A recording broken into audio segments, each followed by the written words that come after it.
Inox Himachal news में आपका स्वागत है। आप देख रहे हैं हिमाचल दोपहर। आइए जानते हैं क्या है अब तक की बड़ी खबरें। सीएम सुक्खू की सौगात, बिजली बोर्ड कर्मियों को ओपीएस का भरोसा। 2 चरस तस्करों को 13 साल की सजा और 1,30,000 का जुर्माना। पोंग बांध से छोड़े गए पानी की चपेट में आई कई गाँव, फसल सहित जमीन बही। एनजीटी ने हिमाचल के 4 विभागों को भेजा नोटिस। हिमाचल की लाहौल घाटी में फटा बादल, 3 पुल बहे, गाँव में घुसा मलबा। आइए जानते हैं अब खबरें विस्तार से।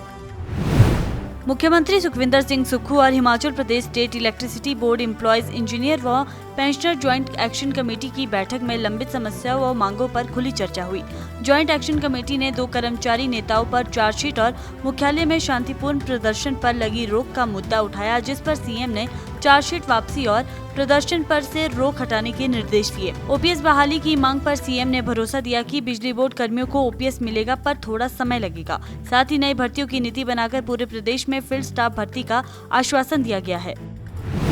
जिला कुल्लू की विशेष अदालत ने 3 किलो 510 ग्राम चरस रखने के आरोप में 2 दोषियों को 13 साल का कारावास और 1,30,000 जुर्माने की सजा सुनाई है। जुर्माना अदा न करने पर दोनों को 2 वर्ष का अतिरिक्त साधारण कारावास भुगतना होगा।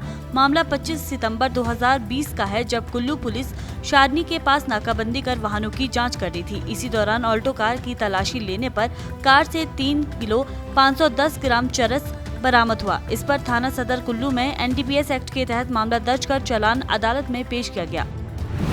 बीते 6 दिनों से लगातार पोंग बांध से पानी छोड़े जाने के कारण जिला कांगड़ा की विधानसभा फतेहपुर और इंदौरा के निचले गांव में जल प्रवाह की स्थिति गंभीर हो गई है। कई गांव टापू में तब्दील हो गए हैं तो कई घरों में पानी घुस गया है। खेतों की खड़ी फसल और जमीन ब्यास नदी में समा रही है। जलस्तर तेजी से बढ़ने से मंड स्नौर, मंड इंदौरा, रियाली, मंड भोंगरवा और मंड मियानी जैसे निचले क्षेत्रों में 80 से 90 घरों तक पानी पहुंच चुका है। ग्रामीणों में अफरा तफरी का माहौल है।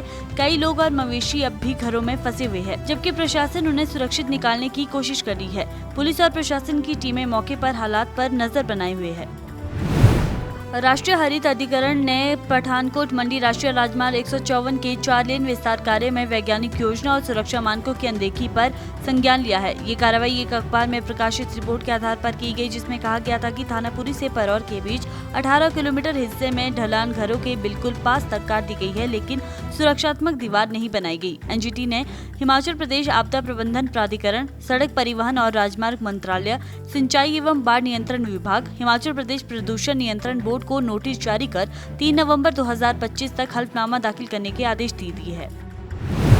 12 अगस्त शाम लाहौल घाटी के उदयपुर उपमंडल के मयान घाटी क्षेत्र में भीषण बादल फटने से करपट, चांगुट, उड़गोस और तिंगरेट गांव के नालों में अचानक बाढ़ आ गई। इस आपदा में करपट, चांगुट और उड़गोस नालों पर बने 3 पुल बह गए, जबकि मियार नाले पर बना चौथा प्रमुख पुल पानी में डूब गया है। 13 अगस्त सुबह स्पीति उपमंडल के तांपा, डोगरी, थांग मोचे और लिंगटी रामा की 3 सड़कों पर बाढ़ आने से यातायात ठप है और बहाली कार्य जारी है। वहीं माने गाँव के पास भूस्खलन से काजा मनाली NH 505 बंद हो गया है, जिसे खोलने के लिए बीआरओ की मशीनरी तैनात है।